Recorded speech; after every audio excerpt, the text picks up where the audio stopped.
दोस्तों, आपको याद होगा कि इस समय तो ज्ञानेश कुमार चुनाव आयुक्त थे, लेकिन इनसे पहले राजीव कुमार थे चुनाव आयुक्त। राजीव कुमार जब चुनाव आयुक्त थे तो उनसे कभी भी कोई सवाल पूछा जाता था तो वो इसी तरीके से ईवीएम को लेकर घटिया किस्म की शेरो शायरी सुनाते थे और उसके बाद वो बातों से बच निकलते थे। लेकिन नए वाले आए तो लगा कि शायद काफी कुछ सुधार देखने को मिलेगा, जो काम राजीव कुमार कर रहे थे वो नहीं होगा, उससे बेहतर काम करके देंगे। लेकिन उन्होंने बताया, राजीव कुमार जो अपनी पूरी की पूरी विरासत छोड़ के कर रहे हैं चुनाव आयुक्त के तौर पर, उसे आगे नहीं बल्कि और घटिया किस्म के दर्जे तक नीचे तक लेकर जाने का काम किया जाएगा। आज ज्ञानेश कुमार की आप प्रेस कॉन्फ्रेंस जो आपने सुनी, उसमें दो तीन बड़ी बातें ऐसी थीं जो कभी भी आप चुनाव आयुक्त से एक्सपेक्ट नहीं कर सकते, कभी आपको नहीं होगा अंदाजा। दरअसल उन्होंने इस बार ज्ञानेश कुमार ने अपनी इस प्रेस कॉन्फ्रेंस के जरिए बता दिया कि वाकई उनकी नियुक्ति नरेंद्र मोदी साहब और कैबिनेट मंत्री उन दोनों की मंजूरी से ही हुई है। आज आपको दिखाऊंगा सरकार को बचाने के लिए वो विपक्ष के खिलाफ क्या कुछ ऐसा बोल गए जिससे उनकी फजीयत हो रही है। पूरा देश चुनाव आयोग को लेकर और चुनाव आयुक्त को लेकर सवाल खड़े कर रहा है।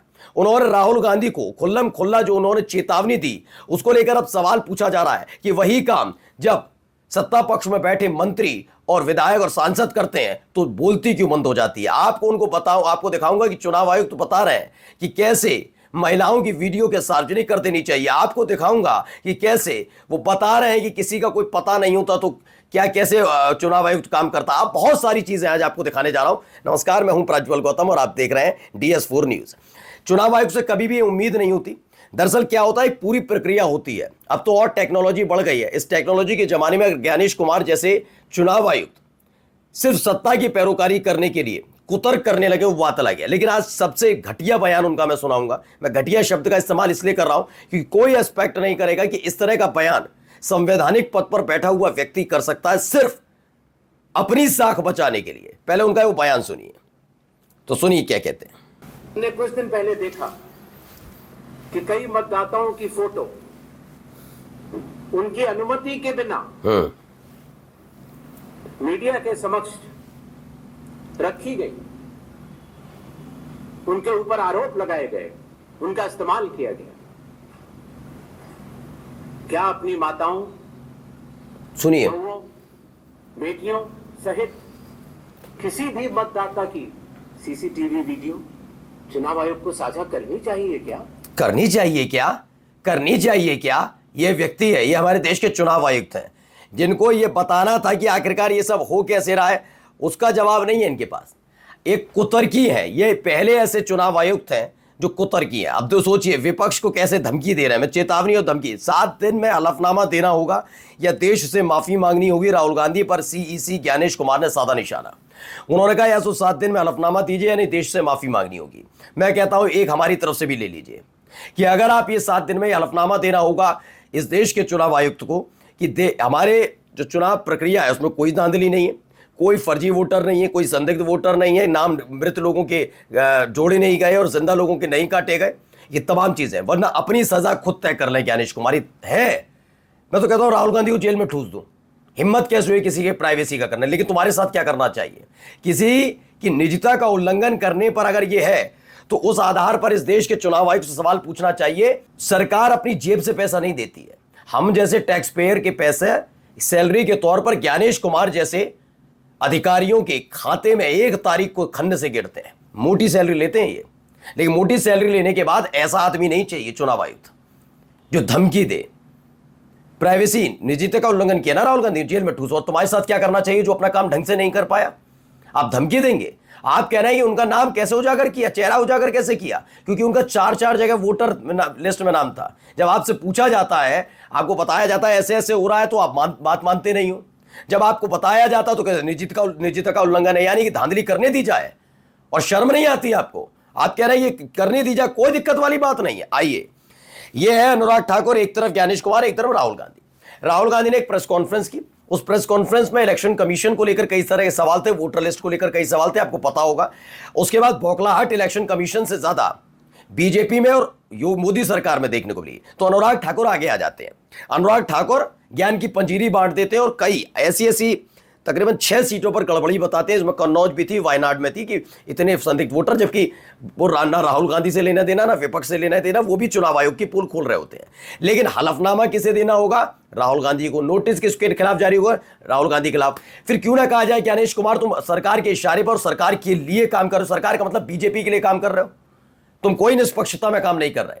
वही काम अगर राहुल गांधी करेंगे तो हलफनामा भी दें, माफी भी मांगे, नोटिस भी जारी होगा। और अगर वही काम अनुराग ठाकुर करें तो मुंह में दही जमा कर बैठ जाओगे।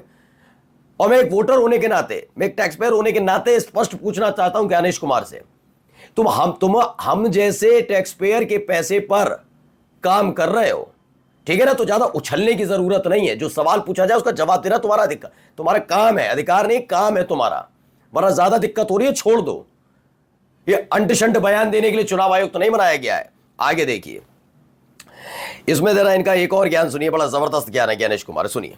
या किसी के कहने से ओहो, मैं ये मानूं कि पीयूष जी के नाम के, ओहो, अगर आपको अंदाजा न हो तो अगर पीयूष जी के नाम को अगर आप 100 करोड़ में सर्च करेंगे तो आपको हजारों लोग मिलेंगे। अच्छा, अब कौन से पीयूष जी का नाम काटा जाए? हाँ सही बात, कौन से पीयूष जी तो हैं ही।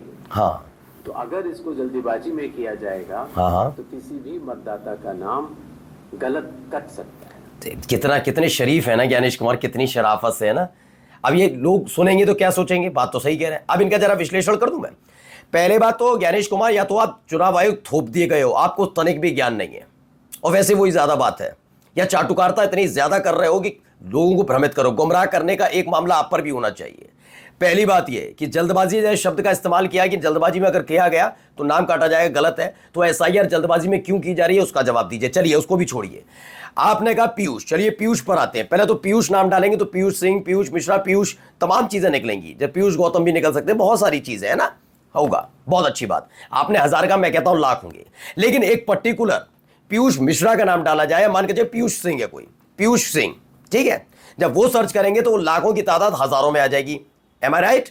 पीयूष सिंह हो गया। फिर उसमें एक और होता है, सर्च कैसे किया जाता है आपको जानकारी नहीं होगी ज्ञानेश कुमार, आशीर्वाद तल्ले बने हुए चुनाव आयुक्त तो सुन लो, या फिर चाटुकारिता कर रहे हो।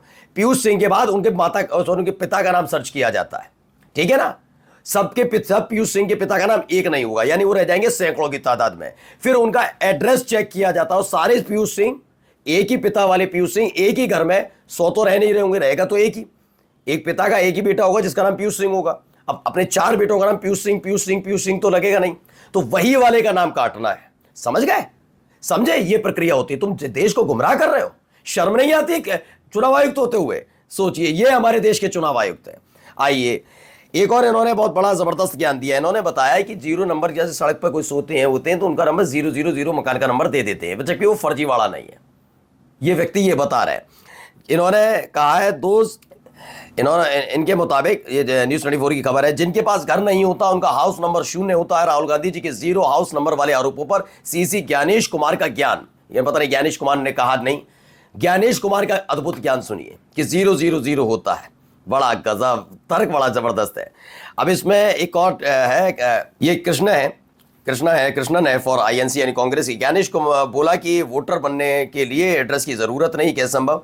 वोटर फॉर्म में एड्रेस लिखने की जगह बनी, एसआईआर के फॉर्म में भी एड्रेस लिखना जरूरी है। वोटर कार्ड बनाने के लिए आधार कार्ड चाहिए और बगैर एड्रेस आधार कार्ड नहीं बन सकता, ये स्पष्ट कर दिया गया है। फिर भी खेला किया जा रहा है, समझिए।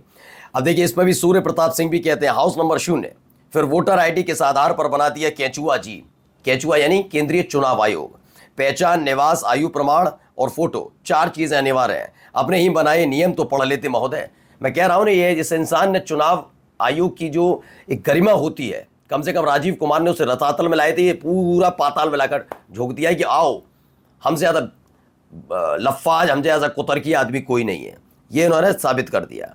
अब जाते जाते जरा मंत्री जी का बयान भी सुन लीजिए। एक और मंत्री जी, क्या कन्नौज से विधायक हूँ और कन्नौज से अखिलेश यादव जी सांसद बने हैं। मैं इस बात को पुख्ता रूप से कह सकता हूँ कि इस लोकसभा चुनाव में कोई भी बूथ नहीं बचा जहाँ पे बीजेपी के वोट कटे हुए ना मिले, हर जगह। अब तो इनसे हलफनामा नहीं मांगा जाएगा, इनको नोटिस जारी नहीं किया जाएगा, क्योंकि ये योगी सरकार के मंत्री यानी बीजेपी के नेता है, नाम है असीम अरुण। इनसे नहीं पूछा जाएगा। सारे के सारे खर्रे, सारे के सारे कार्रवाइयाँ सिर्फ विपक्ष से होगी, साफ पता लग रहा है। ये मत कहा करो ना पक्ष ना विपक्ष, हम तो सब समकक्ष। एक डायलॉग बाजी जैसे राजीव कुमार करते थे ना, वैसे मत करो। तुमने बता दिया है कि तुम्हारा मंशा क्या है, क्या किस मंशा के साथ आए हो। नमस्कार।